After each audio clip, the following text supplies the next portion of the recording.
नमस्कार मित्रांनो. लग्नाची बेडी या मालिकेच्या आजच्या भागामध्ये सिंधू सावीला शोधण्यासाठी शकुंतलाच्या घरी गेलेली असते आणि शेवटी सिंधूला सावी भेटतेच. तर तिथे तिला आयुष सुद्धा भेटलेला असतो आणि आयुष सिंधूला विचारत असतो, खरं सांगा, तुम्ही माझ्यापासून काही लपवताय का? तुम्हाला माहिती आहे की मी तुमच्या बाजूने आहे. प्लीज मला सांगा, मी तुमची हेल्प करतो. आणि आयुष विचारत असतो की असं काय घडलं, तुम्हाला तुमची आयडेंटिटी लपवावी लागतीये. तर आयुषचं हे सगळं बोलणं पाहता सिंधू आयुषला म्हणते, मी तुला सांगते सगळं, पण मात्र तू मला आधी एक प्रॉमिस कर. आयुष विचारत असतो की कुठलं प्रॉमिस. याच्यावरती सिंधू म्हणते की आता मी तुला जे काही सांगणार आहे ना ते तू कोणालाच सांगायचं नाही. तर सिंधूचं हे बोलणं पाहता आयुष देखील तिला प्रॉमिस देतो की मी प्रॉमिस करतो तुम्हाला, मी कोणालाच काही सांगणार नाही. तर मग आता सिंधू इकडे आयुषला सांगू लागते, मला जेव्हा मधूचं सत्य समजलं तेव्हा मी तिला म्हणायला गेले की घरच्यांचा विश्वासघात केला तुम्ही. आणि सिंधू मधूला धमकी देते की तुमचं सत्य मी घरातल्या सगळ्यांना सांगणार. त्यानंतर सिंधू आणि मधू दोघीही टेकडीवरती असताना मधू सिंधूला धमकी देत म्हणते, तुझी सिंधू माझ्या ताब्यात आहे. ज्या दिवशी माझं सत्य तू घरातल्या सगळ्यांना सांगशील तेव्हा तुझी सावी या जगामध्ये नसणार. तर मधूचं हे सगळं बोलणं ऐकता सिंधू तिच्या खणखण कानाखाली बसवते. सिंधू तिकडे निघून जाऊ लागते, पण मधू तिला थांबवण्याच्या नादामध्ये तिला दरीमध्ये ढकलवून देते आणि त्याच्यामुळे सिंधू दरीमध्ये पडते. आणि मग त्यानंतर सिंधू जंगलात पडलेली असताना ती गोदाला सापडते आणि मग गोदा सिंधूवरती उपचार करते आणि तिचा जीव वाचवते. मग त्यानंतर सिंधू कृष्णा म्हणून राघवच्या समोर येते. राघवला सिंधू दिसते आणि राघव सुद्धा त्याच्या आईच्या तब्येतीसाठी सिंधूला घरी घेऊन यायला तयार होतो. त्यानंतर सिंधूच्या ठरलेल्या प्लॅन प्रमाणे सगळं काही घडत असतं. असंच हळूहळू करत करत सिंधू मधूला म्हणते की मला त्या मुलीला भेटायचंय. तसेच मधू त्या मुलीला म्हणजेच की सावीला सिंधूला भेटायला आणते आणि सिंधूला शेवटी सावी भेटते. मग त्यानंतर सिंधू आणि पिंकी दोघींनी मिळून प्लॅन बनवल्यानंतर शकुंतलाच्या तोंडून पिंकीला असं सत्य समजतं की अंकुर अजून सुद्धा जिवंत आहे. अंकुर त्या अपघातामध्ये गेलेला नाहीये. सिंधूचं हे सगळं बोलणं ऐकल्यानंतर आयुष सुद्धा भयंकर चिडतो आणि तो म्हणतो, त्या मधुराणीने तुम्हाला जे काय केलं ना ते खूप विचित्र होतं आणि त्याची शिक्षा त्यांना नक्की मिळणार आणि मिळायलाच हवी. त्याच्यानंतर आयुष सिंधूचं कौतुक करत म्हणतो, सिंधू मामी, तुम्ही खरंच खूप स्ट्रॉंग आहात. तुमच्या जागी दुसरं कोणी जर असतं ना तर ते कधीच खचून गेलं असतं. आणि सिंधूच्या या कर्तृत्वावरती आयुषला खूप अभिमान देखील वाटत असतो. तर मग आता त्याच्यानंतर आयुषचं हे सगळं बोलणं ऐकता सिंधू म्हणते, आयुष एक आई आपल्या मुलीसाठी काही देखील करू शकते. आयुष म्हणतो, हो मला माहिती आहे आणि मी ते तर बघतोच आहे, पण डोंट वरी मामी, जर तुम्हाला काही मदत हवी असेल ना तर मला बिनधास्त सांगा, तुम्हाला हवी ती मदत करायला तयार आहे मी. आता मग त्याच्यानंतर सिंधू आयुषला रिक्वेस्ट करत म्हणते, आयुष मी रिक्वेस्ट करते, पण मात्र हे सत्य आता कोणालाच काही कळता कामा नये. अगदी हे अन्वीला सुद्धा नको कळू देऊ. तर आयुष म्हणतो की मी नाही सांगणार कोणाला. तर मग आता त्याच्यानंतर इकडे सिंधूच्या जागी पूजेला दुसरीच एक मुलगी बसलेली असते. त्यानंतर इकडे दुसरीकडे राघव सावी, सिंधू, अंकुर आणि त्याचा फोटो भिंतीवरती लावतो आणि मग त्या फोटोमध्ये पाहत सिंधूला म्हणत असतो की सिंधू, तर नेमकं कृष्णाचं रूप का घेतलंयस? या प्रश्नाचं उत्तर मला अजून सुद्धा सापडलेलं नाहीये. राघव त्या सिंधूच्या फोटोकडे पाहत म्हणत असतो, किती कॉम्प्लिकेशन आहेत आपल्यामध्ये. आता बघ ना, तू समोर असून सुद्धा मी तुला आपलं म्हणू नाही शकत, तुला जवळ नाही घेऊ शकत, तुझ्या बरोबर बोलू नाही शकत. या गोष्टीचा मला खरंच खूप त्रास होतोय. आता राघव त्या फोटोमध्ये पाहत सिंधूला म्हणत असतो, सिंधू मला तुला भेटायचंय, तुला आपलं म्हणायचंय. आणि राघव सिंधूला फोटोमध्ये रिक्वेस्ट करत असतो की सिंधू प्लीज, तू आपल्या सावीला घेऊन लवकरात लवकर घरी ये. राघव म्हणत असतो, मला असं वाटतंय की आपली सगळी फॅमिली लवकरच एकत्र येणार आहे आणि आपण लवकरच एकमेकांना भेटणार आहोत आणि मी त्या दिवसाची आतुरतेने वाट बघतोय. आणि राघव सिंधूला रिक्वेस्ट करत असतो की सिंधू प्लीज लवकरात लवकर ये, कारण सिंधू आता माझे पेशन्स संपत चाललेत. मग आता त्यानंतर इकडे दुसरीकडे पूजेला दुसरीच कुठली तरी मुलगी बसलेली असते आणि ते मधूला समजतं. त्याच्यामुळे ती स्वतःशीच विचार करत म्हणते की काहीतरी हे नक्कीच वेगळं आहे. मला असं का वाटतंय की पूजेला बसलेली मुलगी कृष्णा नाहीये, डेफिनेटली काहीतरी गडबड आहे. मग आता इकडे गोदाने गुरुजींचं कारण देऊन सगळ्यांची बोलती बंद केली. पण मात्र आता काही जरी झालं ना तरी ही मुलगी नेमकं कोण आहे, हिचा चेहरा मी पाहणारच. आता मधू विचार करत असते, जर सपोज ही कृष्णा नसेल तर मग ही मुलगी कोण आहे. त्यानंतर मधू इकडे बाजूला येते आणि शकुंतलाला फोन लावते. तर फोन उचलता शकुंतला म्हणते, काय महिना राणी, तुम्ही तर आम्हाला देवच मानलं. शकुंतला नेमकं काय बोलती हे मधूला काहीच समजत नाही. त्याच्यामुळे मधू म्हणते की काय बोलताय तुम्ही हे सगळं. तर शकुंतला तिला सांगू लागते की काय ना, सकाळी सकाळी आपण देवाचं दर्शन घेतो, तुम्ही सकाळी सकाळी मला फोन लावलात म्हणूनच म्हणतोय. तर शकुंतलाचं हे बोलणं ऐकता मधू लगेच तिच्यावरती चिडत म्हणते, उगाच काहीही बडबड करू नका. मग आता त्यानंतर मधू शकुंतलाला विचारते, बरं मला एक सांगा, ती कृष्णा तिथे आलीये का? आणि सावी नेमकं कुठे? याच्यावरती शकुंतला म्हणते की सावी एकदम ठीक आहे, पण काय झालं? तर मग आता मधू सांगू लागते की शकुंतलाजी, इथे लग्नाच्या विधींना सुरुवात झालीये, पण मात्र सिंधूच्या जागी विधीला जी मुलगी बसलीये ना, ती कृष्णा नाहीये असं मला वाटतंय. त्यानंतर शकुंतला म्हणते, नेमकं असं का वाटतंय तुम्हाला? तर मधू सांगू लागते, ती गोदा म्हणत होती की त्यांच्या गुरुजींनी असं सांगितलंय की पूजेला बसताना नवरीने डोक्यावरती पदर घ्यायचा. त्याच्यामुळे मला तिचा नेमकं चेहराच पाहता येत नाहीये आणि मौन व्रत घ्यायला सांगितलंय. त्यामुळे मला तिच्याशी काही बोलताच येत नाहीये. पण मला असं वाटतंय की तुम्ही एकदा चेक करावं आणि मला सांगावं की ती कृष्णा तिथे आलीये की नाही. मग आता मधूचं हे सगळं बोलणं ऐकल्यानंतर शकुंतला विचारत असते, पण मात्र ती सावी आमच्याकडे हे कुठे ठाऊक आहे तिला? याच्यावरती मधू म्हणते, अहो माहितीये तिला. मगाशी जेव्हा आपण फोनवरती बोलत होतो ना, तेव्हा तिने आपलं सगळं बोलणं ऐकलंय. हे ऐकल्यानंतर त्या शकुंतलाला मोठा धक्काच बसतो आणि मधू घडलेला सगळा प्रकार हा शकुंतलाला सांगते. म्हणजेच की मधू सांगत असते की तिने आपलं सगळं बोलणं ऐकलं आणि मग त्याच्यानंतर ती माझ्याकडे येत म्हणाली, ती छोकरी आपल्या गोदा काकूला नक्की मिळणार आहे ना, आणि ती मिळालीच पाहिजे. जर नाही मिळाली ना, तर मी काय करेल हे बघतच राहा. मग त्याच्यानंतर मधूचं हे बोलणं ऐकल्यानंतर शकुंतला म्हणते, तुम्ही काही बी उद्योग वाढवून ठेवता, थांबा मी बघते आणि कळवते तुम्हासनी. त्याच्यानंतर ते दोघी सुद्धा फोन ठेवून देतात.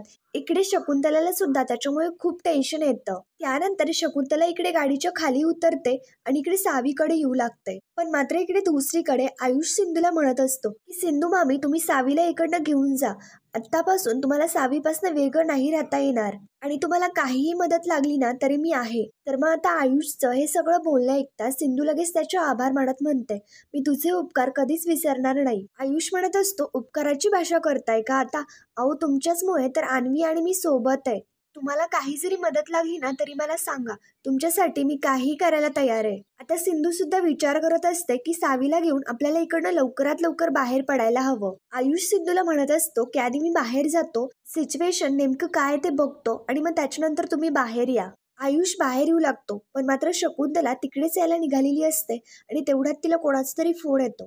त्याच्यामुळे तिच्या मोबाईलची रिंग वाजते आणि ती सांगते, आम्ही कामात आहोत, तुम्हाला थोड्या वेळाने फोन करतो. तर शकुंतलाचं हे बोलणं सिंधू आणि आयुष यांच्या दोघांपर्यंत सुद्धा ऐकू जातं आणि आयुष सिंधूला समजतं की शकुंतला इकडेच येतेय. आता नेमकं त्यांच्या दोघांना काय करावं आणि काय नको करावं हे काहीच सुचत नसतं. ते दोघे सुद्धा सावीला तिकडेच ठेवून लपवून बसतात. इकडे शकुंतला सावीकडे येते आणि समोर सावीला पाहता तिला धीर येतो. मग त्याच्यानंतर इकडे शकुंतला सावीच्या जवळ येते आणि तिच्या माणसांना म्हणते की या पोरीला इकडनं हलवायचंय. तिचं बोलणं इकडे सिंधू सुद्धा ऐकते. त्याच्यानंतर शकुंतलाचा माणूस विचारतो, पण या मुलीला न्यायचं तरी कुठे? याच्यावरती शकुंतला म्हणते की गावदेवीच्या मागच्या बाजूला घेऊन जा. आणि शकुंतलाचं हे सगळं बोलणं सिंधूपर्यंत सुद्धा ऐकू जात असतं. मग त्याच्यानंतर शकुंतलाचा माणूस तिला म्हणत असतो, पण मात्र तिथे लपवण्यासाठी जागाच नाहीये. याच्यावरती शकुंतला म्हणते, तिला लपवायचेच कुठे? हे प्रकरण ना लई डोईजड व्हायला लागलंय. आता शकुंतला सांगत असते की एक काम करा, एक रिकामा बॉक्स आणा आणि या बारकीला भरा त्याच्यात आणि घेऊन चला तिला इकडनं. तर मग आता शकुंतलाच्या सांगण्याप्रमाणे तिचा माणूस देखील कामाला लागतो. त्याच्यानंतर आयुषला समजतं की सावीला किडनॅप करण्यामागे त्याच्या आईसाहेबांचा हात आहे. सिंधू देखील म्हणते, हो आयुष, मगाशी मी तुला शकुंतलाजींबद्दल काही बोलले नाही, पण मात्र हेच खरंय. तर आयुषला हे समजल्यानंतर त्याला सुद्धा खूप मोठा धक्का बसतो आणि त्याला देखील खूप वाईट वाटत असतं. त्यानंतर इकडे दुसरीकडे रत्न पारखींच्या घरी पूजा सुरू असते आणि इकडे मधू शकुंतलाच्या फोनची वाट पाहत असते. मधू वाट पाहत स्वतःशीच म्हणत असते, या फोन का नाही करत आहे? पण मात्र इथे विधीला कोण बसलं असेल? आणि मेन म्हणजे मधू याचा विचार करत असते की मी हिचा चेहरा पाहू तरी कसा? कारण मधूला काहीही केलं जाणून घ्यायचं असतं की ही व्यक्ती नेमकं कोण आहे. तर त्यानंतर तिथे साईडला एक फॅन ठेवलेला असतो आणि त्याची हवा मधूला लागते. त्याच्यामुळे मधूचे केस विचकतात. तर मधूच्या डोक्यामध्ये एक आयडिया येते आणि मधू त्या फॅनची हवा सिंधू म्हणून बसलेल्या ते पिंकीकडे फिरवत असते. त्याच्यामुळे तिच्या चेहऱ्यावरचा तो पदर विस्कटत असतो आणि तिला हवा लागत असते आणि त्या वाऱ्यामुळे तिला पदर सुद्धा सावरता येत नसतो. तर मग आता पिंकी स्वतःशीच विचार करत म्हणत असते, हा एवढा वारा नेमकं कुठून येतोय? आणि ती तिच्या चेहऱ्यावरचा पदर शाबूत ठेवण्याचा प्रयत्न करत असते. पिंकी म्हणत असते, हे नेमकं त्या मधूचंच काम असणार आहे. आणि पिंकी विचार करत असते, आता हात जोडू की पदर सावरू? पूजा करताना हा पदर सावरणं ना खूप मुश्किल आहे. पिंकी पदर सावरण्याचा खूप प्रयत्न करत असते, पण मात्र त्या हवेमुळे तो पदर उडतोच आणि शेवटी पिंकीचा चेहरा दिसता दिसता वाचतो. पिंकी लगेच तिथे असणारं ते केळीचं पान आपल्या चेहऱ्यासमोर धरते. त्याच्यामुळे मधुला नेमकं चेहराच दिसत नाही.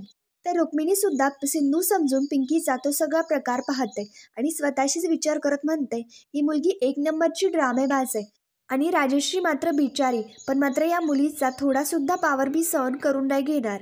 आणि या मुलीला मी राजश्रीचा फायदा नाही घेऊ देणार. त्यानंतर इकडे त्या पंख्याच्या हवेमुळे दिवे विझत असतात.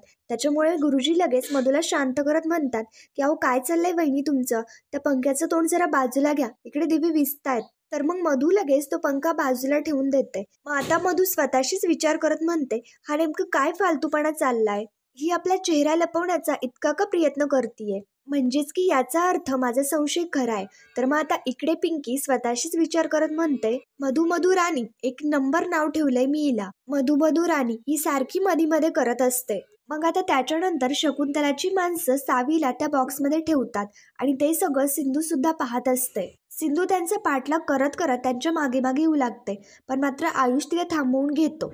तर सिंधूचं म्हणणं असतं, आयुष मला थांबवतोयस काय, माझ्या सावीच्या जीवाला धोका आहे आणि मला जायलाच हवं. पण मात्र आयुष विचार करत म्हणतो, हा जर आईसाहेबांचा काही डाव असेल तर. मला तर असं वाटतंय की तुम्ही अजिबात पॅनिक होऊ नका. तुमची आयडेंटिटी निर्माण करण्यासाठी तुम्ही आतापर्यंत जी काही मेहनत केली ना ती सगळी फुकट जाईल. आपल्या एका चुकीच्या निर्णयामुळे ती सगळी वाया जाईल. त्याच्यामुळे प्लीज तुम्ही समजून घ्या. पण मात्र इकडे सिंधू आयुषला म्हणत असते, मी हे रूप कशासाठी घेतलंय, सावीला परत मिळवण्यासाठी. जर माझी सावीच मला भेटली नाही तर हे रूप घेऊन काय फायदा आहे.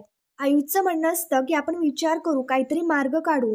पण मात्र सिंधूचं म्हणणं असतं की आपल्याकडे एवढा वेळ नाहीये. मी खरी कोण आहे हे समजलं तरी चालेल, पण मात्र मी माझ्या सावीला वाचवणार. काहीही जरी झालं ना तरी सावीला मी सुखरूप घरी परत आणणार. आणि सिंधू मागचा पुढचा कुठलाही विचार न करता तिकडनं डिरेक्ट निघून जाते. तर मग त्यानंतर बाहेर विधी सुरू असतात आणि राघव इकडे त्याच्या रूममध्ये बसलेला असतो. पण मात्र तेवढ्यात राघवने त्याचा चौघांचा फोटो भिंतीवरती लावलेला असतो तो खाली पडतो. खाली पडल्यानंतर राघव तो फोटो उचलतो, पण मात्र त्या फोटो सगळा फुटलेला असतो. राघव आपल्या हातामध्ये तो फोटो घेतो आणि तो सुद्धा विचार करत असतो की फोटो पडला तरी कसा. इकडे सिंधू सावीला शोधण्यासाठी त्या माणसाच्या मागे मागे धावत धावत जात असते, पण मात्र ती धावत असल्यामुळे तिचा पाय मध्येच सटकतो आणि ती खाली देखील पडते. सिंधू दमलेली सुद्धा खूप असते आणि ती स्वतःशीच विचार करत म्हणते, बाप्पा माझ्या सावीची रक्षा कर, तिला काहीही होऊ देऊ नकोस. त्या गुंडाच्या तावडीतून मी माझ्या सावीला सोडवायला जाते, मला ताकद दे. मला ही लढाई जिंकायची आणि एक आई तुझ्याकडे मदत मागतेय, प्लीज माझी मदत कर. सिंधू देवाला प्रार्थना करत म्हणत असते, काही करून माझ्या सावीला त्या गुंडांच्या तावडीतून सोडवायचे, प्लीज मला मदत कर. सिंधू लगेच तिच्या जागेवरनं उठते आणि धावत धावत तिकडे सावीकडे येऊ लागते. इकडे राघव स्वतःशीच विचार करत म्हणत असतो की मला नेमकं बेचैन का होत आहे, माझी सिंधू कुठल्या प्रॉब्लेम मध्ये तर नसेल ना. राघव म्हणत असतो, पण मात्र हे कसं शक्य आहे, सिंधू तर बाहेर पूजा करतीये, मग तरी सुद्धा मला बेचैन का वाटतंय. आता राघवला नेमकं काय करावं हे काहीच समजत नसतं. इकडे शकुंतलाने सावीला त्या मंदिराच्या मागे आणलेलं असतं आणि आता त्या बॉक्समध्ये सावी असताना ती तिला पेटवून देणार असते. शकुंतला बॉक्स पेटवण्यासाठी काडी सुद्धा उडते, पण मात्र तेवढ्यात तिथे सिंधू येऊन पोहोचते आणि ती तो सगळा प्रकार पाहत असते. तर मग आता मित्रांनो, पुढील भागामध्ये आपण पाहणार आहोत शकुंतलाचा हा सगळा प्लॅन असतो आणि तो बॉक्स रिकामाच असतो. तर मग आता शकुंतला समोर सिंधू येते, तर शकुंतला म्हणते की लपवाछपवीचा प्लॅन संपला आणि तिच्या डोक्यासमोर डिरेक्ट बंदूक धरते. तर शकुंतला म्हणत असते, एकदा मेलेल्या माणसाला जर परत मारलं ना तर शिक्षा नाही होत. शकुंतला सिंधूला मारण्यासाठी रिव्हॉल्व्हरचं बटन दाबणार असते, पण मात्र तेवढ्यात तिथे आयुष येतो आणि आयुष शकुंतलाच्या हातावरती काठी मारतो, त्याच्यामुळे बंदूक देखील खाली पडते. आता शकुंतलाचा प्लॅन फ्लॉप होतो आणि सिंधू तीच काठी घेऊन शकुंतलाच्या मागे धावत असते. त्याच्यानंतर सिंधू विचारते की कुठे आहे माझी सावी, तर शकुंतला घाबरत घाबरत सांगते की आम्ही त्यांना मधुराणींच्याकडे धाडलंय. तर हे ऐकल्यानंतर आता सिंधू नेमकं काय करणार हे पाहण्यासाठी पुढील भागांच्या डेली अपडेटसाठी आमच्या चॅनलला लगेच सबस्क्राईब करा. थँक्यू.